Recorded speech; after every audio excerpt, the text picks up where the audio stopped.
Kaijus will always be at war, just as we've seen most recently in Godzilla vs. Kong. Whether it's amongst themselves or with the human race, these monsters just love to deliver a good fight.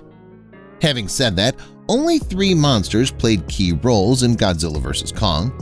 The film's battle centered mostly around Godzilla, Kong, and the king of the monsters' robotic counterpart, Mechagodzilla. The other titans, including Rodan, Behemoth, Scylla, Methuselah, and a third MUTO, were only visible in the film's opening credits. All of them were marked as defeated, giving spectators the idea that they were out of the running for the showdown between the 2 opposing alphas. However, now, in the next chapter of the MonsterVerse, Godzilla 3 can do what Godzilla vs. Kong couldn't – send the Titans to battle. Godzilla vs. Kong plot descriptions and marketing hinted at monster war taking place. However, given that Godzilla vs. Kong's war was only between 2 titans, this doesn't feel like a true representation of the scenario. You see, Legendary's MonsterVerse is teeming with titans thanks to Ghidorah and the Orca's mass awakening in Godzilla King of Monsters. But still, none of the titans from King of the Monsters appeared in Godzilla vs. Kong. But that doesn't mean they won't return. There's a chance Godzilla 3 will include them, and perhaps even more.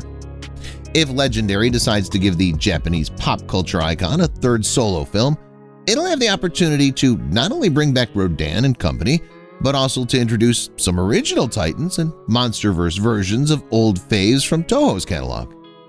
And the good part is that all of this may happen in one film, especially if Godzilla 3 delivers on the promise of a true monster battle. Godzilla vs. Kong set up a monster battle but didn't follow through on it. According to Eileen Andrews, Godzilla and Kong's forefathers were involved in a Titan war thousands of years ago.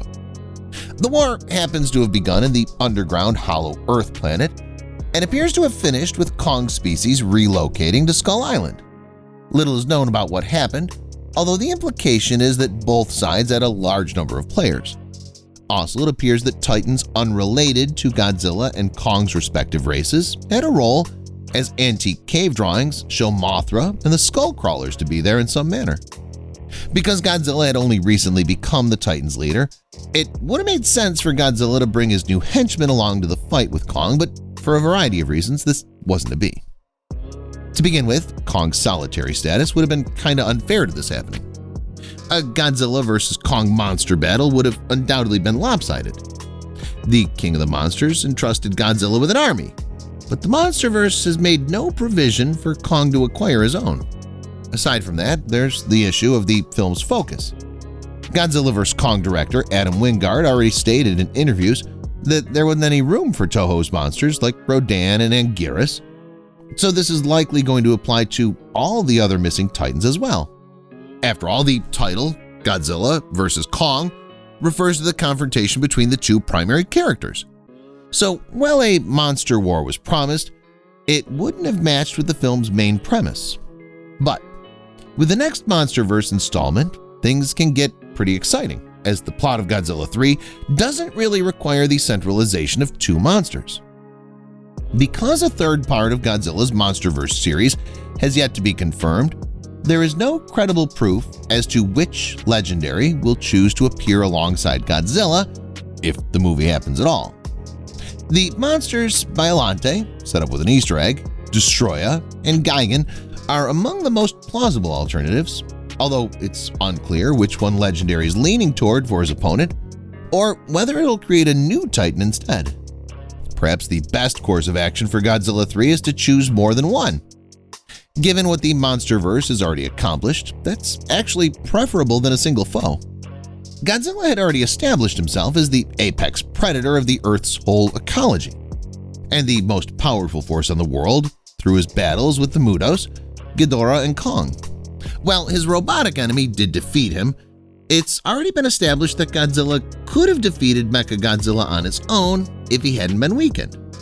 Overall, Godzilla doesn't need to prove himself again, nor should a Titan be introduced that Godzilla cannot defeat. Being the strongest of them all is part of the Godzilla's persona in the MonsterVerse, and it should never be underestimated. A modern-day Titan war in Godzilla 3 would be unlike anything else the MonsterVerse, or Toho for that matter, has ever done.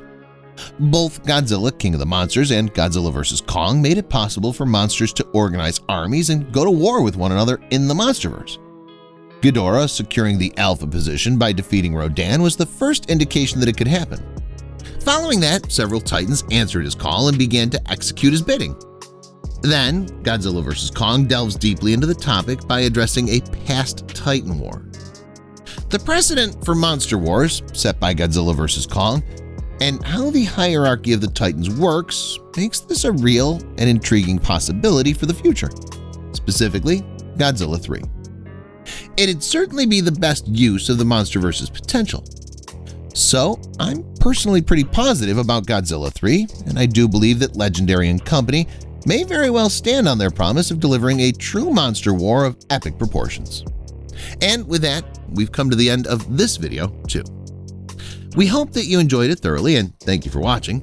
Now, if you want to keep watching more videos like these, do consider hitting that subscribe button and smash the like button as well. You're watching Factaholic, and we'll see you in the next one.